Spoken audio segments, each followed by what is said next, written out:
Does kissing make you pregnant? Is sex a sin? Do women pee from their vaginas? These might seem like silly questions to some, but for many Indians, these are real concerns. But why? Life long education दे रही हूँ, ले ले। Sex तो बोलना नहीं चाहता आपसे, खाक एजुकेशन दोगे आप? हाँ। कैसे बोल लेती है तू? Time and again, Indian parents, teachers and politicians have come together to oppose the introduction of sex education in schools because it would corrupt young children and go against Indian values.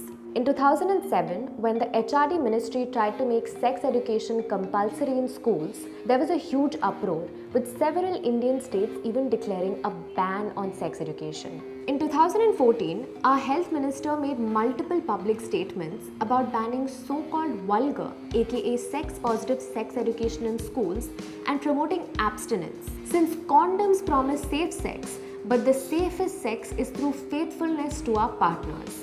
In February 2020, in a seemingly progressive move, the NDA government did introduce a health and wellness curriculum which would include sex education for classes 6 to 10.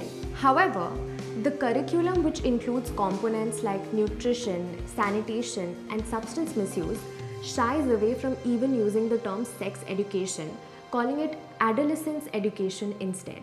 And since that announcement, there has been little public discussion on the effectiveness or implementation of the curriculum. And yet the need for sex education in India is dire. A 2018 survey by Vitamin 3 shows that 45% of young urban Indians found out what sex was before they were 13, and over 50% had had sex between the ages of 14 to 18. So why are we opposed to educating young Indians about sex? Paromita Chakravarti, a professor from Jadavpur University, has done a deep dive into this, which shows that Indian society's opposition to comprehensive sexuality education has its roots in the 19th century. It was from the mid to late 19th century that the British began publishing moralistic sex manuals in vernacular Indian languages.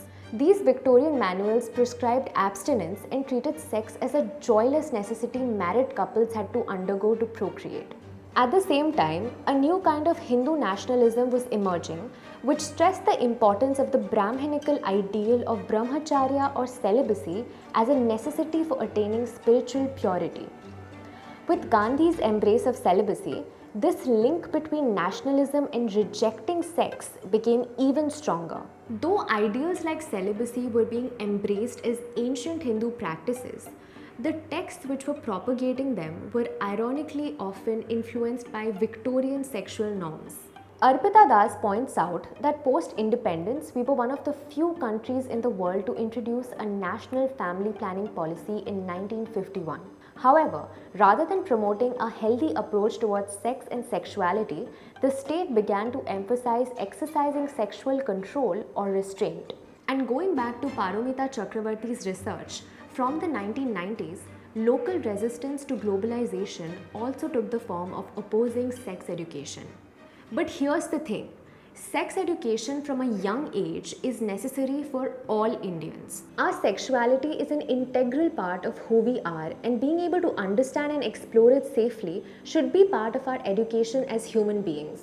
And research shows that beyond sex and sexuality itself, a sex-positive education can have a huge impact on other parts of our life as well by teaching us to value consent, negotiation, and effective communication. The only thing that the lack of sex education does is to enable and even encourage an unhealthy attitude towards sex, where gender-based violence and non-consensual encounters are common, and there is an inherent imbalance in who can ask for and seek sexual pleasure. So maybe, instead of tearing out that chapter from your biology textbook and pretending like sex doesn't exist, it's time to start talking about sex and sexuality from a young age, not as something which is a gandhi bath to avoid, but as something which is an essential part of life to understand and open up to. That's it for this week's video in the Overthinking It series. If you like overthinking with us, don't forget to like, share and subscribe to the Swaddle.